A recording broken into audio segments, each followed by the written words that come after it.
প্রতিশ্রুতি ছিল যে অন্নপূর্ণা ভান্ডারের ভেরিফিকেশন বা প্রসেসিং যতদিন চলবে মহিলারা লক্ষ্মীর ভান্ডার পেতে থাকবেন।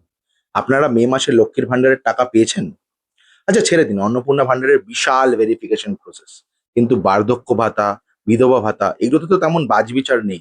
তারা মে মাসের টাকা পেলেন না কেন? একজন আমাকে কমেন্ট সেকশনে কমেন্ট করে জানিয়েছেন অনেক ঠাকুমা আছেন তাদের হাজবেন্ড মারা গেছেন, ছেলেমেয়েরা দেখে না, তারা কিন্তু অনেকটাই এই টাকার উপর ডিপেন্ডেন্ট। আর এবার আসি জুন মাসে তারা কিন্তু প্রতিশ্রুতি মতো 2,000 টাকা পাননি, পেয়েছেন 1,000 টাকা। তাদের কাছে খবর আছে, খবর নিতে পারবেন, খবর নিয়ে একটু দেখবেন। নেক্সট আসছি পুরুষ অন্নপূর্ণাতে। বৃদ্ধা পুরুষ অন্নপূর্ণা যে খুবই অনেস্ট, তার অ্যাকাউন্টে টাকা ঢুকেছে, সে তুলেও দেখেনি, বলে সে আমার টাকা নয়, আমি তুলবো না। কিন্তু আমরা ধরে নিচ্ছি যে সরকারের দিক থেকে এটা একটা মিস্টেক, ছোট্ট একটা সিলি মিস্টেক। কিন্তু এটাই যদি অন্য কোনো পলিটিক্যাল পার্টি করতো বা অপোজিশন করতো, এটাই কিন্তু একটা পলিটিক্যাল এজেন্ডা হয়ে যেত, ইলেকশন এজেন্ডা হয়ে যেত। নেক্সট আসছি, last but not the least, সব থেকে বেশি ইম্পর্টেন্ট একটা বিষয়।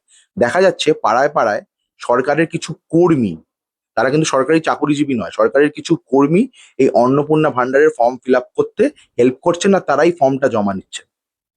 আচ্ছা, এটার কি কোনো গ্যারান্টি আছে যে ডেটাগুলো তাদের কাছে যে জমা পড়ছে সেটা মিসইউজ হবে না?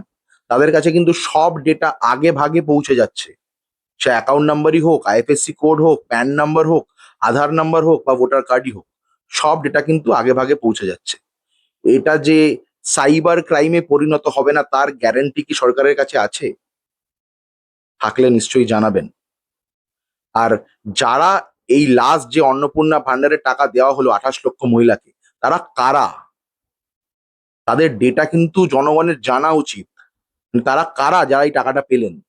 কারণ এটা কিন্তু সরকারের নিজের টাকা নয়, জনগণের ট্যাক্সের টাকা। তো যে প্রশ্নগুলো তুললাম, একটু প্লিজ ভেবে দেখবেন, ভাবার বিষয় কিন্তু এগুলো। নমস্কার, ভালো থাকবেন।